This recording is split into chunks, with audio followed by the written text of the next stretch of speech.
Paz e bem, meus irmãos e minhas irmãs. Estamos no 23º domingo do tempo comum, dia 7 de setembro. Hoje no Brasil nós celebramos a independência do nosso Brasil, ocorrida em 1822. Mas a independência é um processo constante de um país, que constantemente deverá lutar contra as forças internas e externas que tendem a roubar ou diminuir a soberania de uma nação. Hoje também em Roma será canonizado o beato Carlos Acutis. Ele viveu de 1991 e morreu em 2006 de leucemia. O nosso evangelho é retirado do livro de Lucas, capítulo 14, versículos de 25 a 33. Naquele tempo, uma grande multidão seguia a Jesus.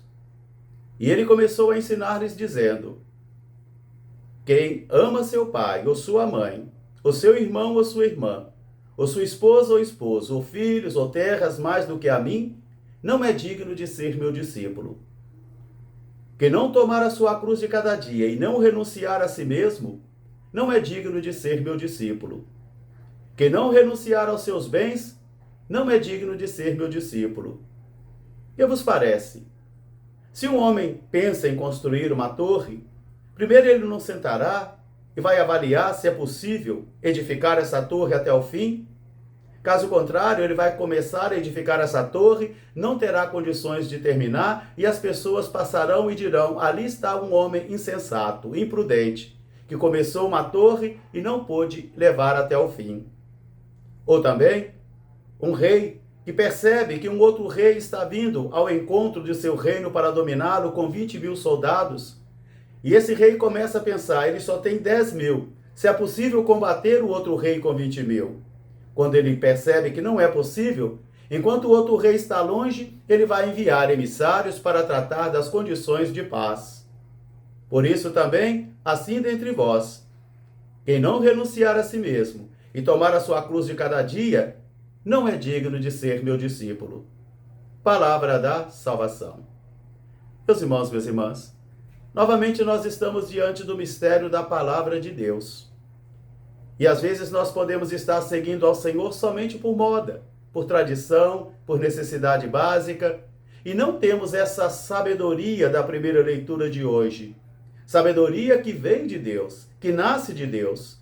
Porque a fé cristã não vem pelo sangue da família e nem pela tradição da família, mas seguir a Jesus Cristo vem por um encontro pessoal, uma experiência luminosa na vida da pessoa, onde o mistério de Jesus é desvelado, onde a grandiosidade da salvação trazida por Jesus é compreendida por um coração crente e temente a Deus. Sabedoria que eu não adquiro na cultura livresca. Sabedoria que não nasce da teologia e da filosofia, mas sabedoria que nasce tão somente de Deus. Porque quem é o homem, pergunta o autor da primeira carta de hoje, que pode compreender os desígnios e mistérios de Deus?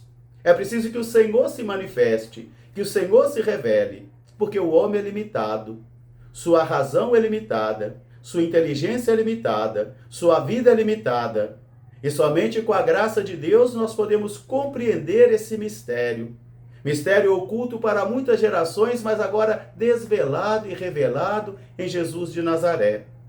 Por isso agora nós podemos compreender então que uma grande multidão está andando atrás de Jesus. Mas muita gente não conta. Uma igreja cheia não conta. O que conta são as pessoas que se identificam, que têm sentimento de pertença, de corresponsabilidade para ajudar a igreja a ser melhor. E aquela multidão, ela está interessada em outras coisas, no pão que ela comeu, na palavra carinhosa de Jesus, palavra de vida e os milagres que Jesus realiza, mas ela não está interessada em segui-lo. Por isso agora Jesus começa a colocar critérios, condições, que não são agradáveis nem para mim e nem para vocês, como também não fora para eles. E esses critérios são colocados e eles acontecem de modo diferenciados na vida de cada vocação. As exigências para um sacerdote são diferentes das exigências de um pai de família. As exigências feitas a um religioso consagrado, uma religiosa consagrada, é diferente da feita a um padre, que é diferente da feita também a um pai de família, a uma mãe de família. Mas a todos é feito essas exigências em graus diferentes. Por isso Jesus começa então eu creio que seja para educar o coração dos discípulos para que eles não incorressem, não fossem tragados pela vaidade, pela vanglória, pela busca de projeção social e orgulho. Então Jesus começa a educar aquela multidão. Quem não me amar mais do que ama o pai, a mãe, o irmão, a irmã, os parentes, não é digno de ser meu discípulo. Jesus não diz que nós não devemos amar, devemos amar. Mas esse amor também está condicionado, é relativizado a esse amor a Jesus de Nazaré, como opção fundamental de minha vida e de sua vida, que nasceu do encontro pessoal, que nasceu desse desvelamento do mistério de Cristo em minha vida e em sua vida. E depois ele continua: quem não tomar a sua cruz de cada dia, e quem não negar a si mesmo, não é digno de ser meu discípulo. Porque nós não vamos passear num parque, nem num cruzeiro atlântico, e nem vamos participar de cinemas, e nem de salões nobres. Nós vamos participar de um caminho que é difícil, carregar a cruz do Senhor todos os dias. Isso não é prazeroso. Ninguém quer isso. Mas às vezes ela virá, e com a graça de Deus nós teremos que carregar. Por isso Jesus diz: quem não renunciar a projetos pessoais, quem não renunciar a ideologias por causa de mim, não será digno de ser meu discípulo. E para confirmar essa ideia, ele utiliza duas figuras de linguagem, ou alegorias de imagens, de um homem que vai construir uma torre e de uma empresa militar.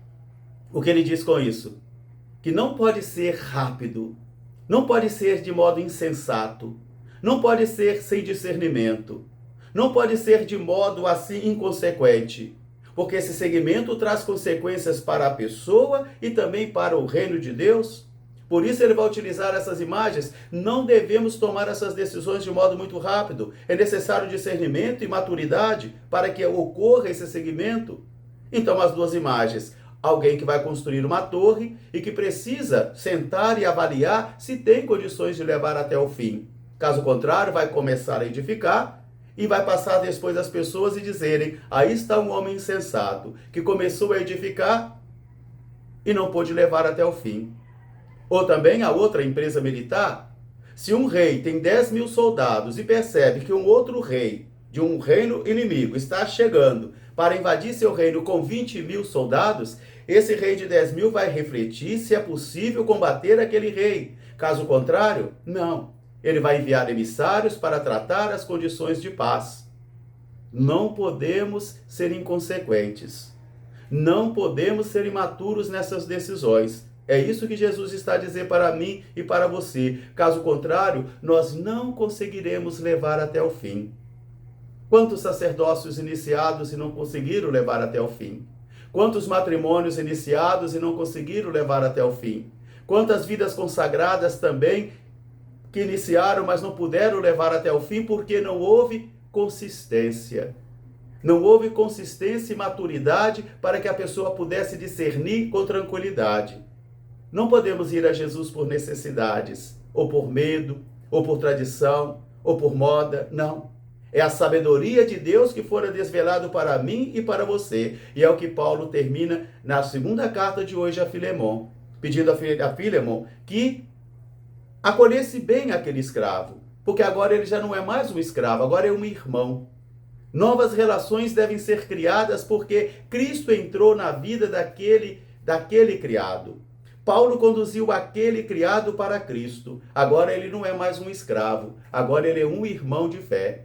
Por isso, meus irmãos, minhas irmãs, que esta palavra de hoje seja para mim e para você essa reflexão constante dessa tríplice renúncia que Jesus nos pede: desapego dos laços sanguíneos, renúncia a nossos projetos pessoais e ideias pessoais e também renúncia aos bens, por causa de Jesus. E isso é direcionado primeiramente aos discípulos, através daquela multidão. Um grande fraterno abraço para todos, paz e bem. Até amanhã, se Deus quiser. Santo Carlos Acutis, rogai por nós. Paz e bem. Viva o Brasil!